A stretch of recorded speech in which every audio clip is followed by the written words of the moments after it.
فَيَطْمَعَ الَّذِي فِي قَلْبِهِ مَرَضٌ، کہ تمہیں دیکھ کر طمع کرے وہ بندہ جس کے دل کے اندر بیماری ہے۔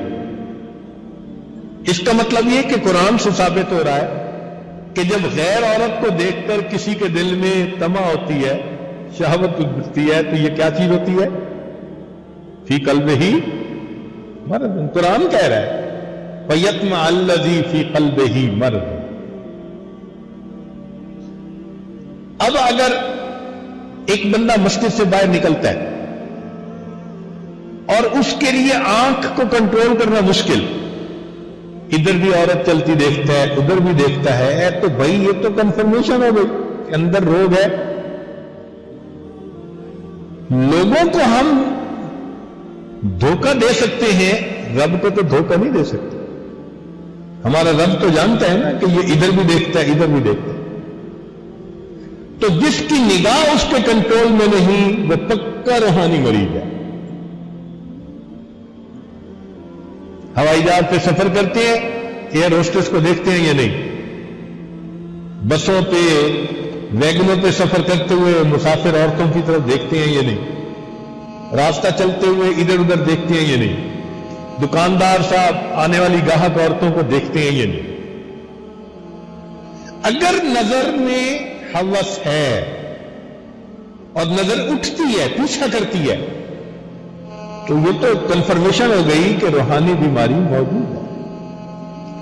اب روحانی بیماری کی کنفرمیشن بھی ہو اور بندہ علاج نہ کروائے تو وہ تو قابل رحم انسان ہے۔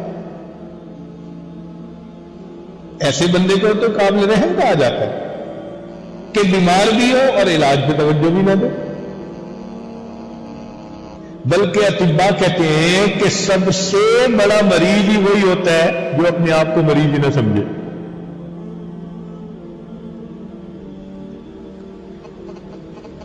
چنانچہ جن لوگوں کو ہیپیٹائٹس سی ہوتی ہے اور وہ علاج نہیں کرواتے، جی ٹھیک ہے، آپ دیکھیں چند مہینوں کے اندر ان کے جسم کے اعضاء سکڑ جاتے ہیں جس پر اثر ہوتا ہے، اور بالآخر وہ بندہ موت کے منہ میں چلا جاتا ہے۔ یہی روحانی بیماری کا علاج یعنی مثال ہے کہ جو سمجھتا ہے کہ میری آنکھ پاک نہیں اور پھر علاج نہیں کرواتا، اس کا مطلب یہ بے ایمان مرنے کے لیے تیار ہے۔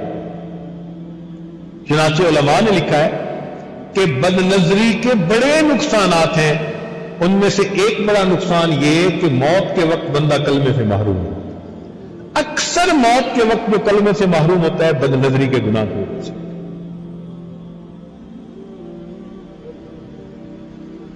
ایک مرتبہ میں نے اپنے حضرت رحمت اللہ علیہ سے یہ سوال پوچھا، حضرت گناہ تو اور بھی بڑے ہیں لیکن یہ بد نظری اتنا بڑا گناہ کہ ایمان سے مارو؟ اور ذہن میں ایک دو واقعات بھی تھے۔ جنید بغدادی رحمت اللہ علیہ کا مرید صاحب جا رہا تھا، حافظ قرآن تھا، ایک خوبصورت لڑکے پر نظر پڑی، پوچھنے لگا کہ حضرت ایسے لوگ بھی جہنم میں جائیں گے؟ حضرت نے فرمایا کہ تو نے بری نظر ڈالی، توبہ کر۔ نہیں میں نے تو ویسے ہی کہا، مانا نہیں۔ ابن جوزی رحمت اللہ علیہ فرماتے ہیں کہ اس بد نظری کا وبال اس پر اتنا پڑا 20 سال کے بعد قرآن مجید اس کے سینے سے نکل گیا، بھول گیا قرآن مجید۔ ابن جوزی رحمت اللہ علیہ ایک اور بھی مثال دیتے ہیں کہ مؤذن اذان دینے کے لیے مینارے پہ چڑھا اور ہمسائے کی طرف نظر پڑی، ان کی جوان لڑکی تھی، ایک بد نظری پر ایسا اثر ہوا کہ بالآخر ایمان سے محروم ہو گیا۔ تو اب یہ واقعات ڈراتے ہیں بندے کو۔ تو اس عاجز نے یہ سوال کیا کہ حضرت ان واقعات کو پڑھ کے تو بڑا ڈر لگتا ہے کہ کیا یہ اتنا بڑا گناہ ہے کہ ایمان ہی سے محروم؟ دیکھو، قتل کرنے والے کو ایمان سے محروم نہیں کہا گیا، چوری کرنے والے کو محروم نہیں کہا گیا، لیکن بدنظری کرنے والے کو ایمان سے محروم.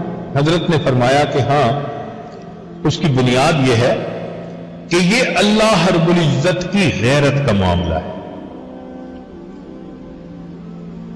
کیونکہ انسان غیر کی طرف للچائی نظر سے دیکھتا ہے. اللہ فرماتے ہیں اور تو حسن دینے والے کو بھول گیا اور حسن کے پیچھے دیوانہ بن گیا.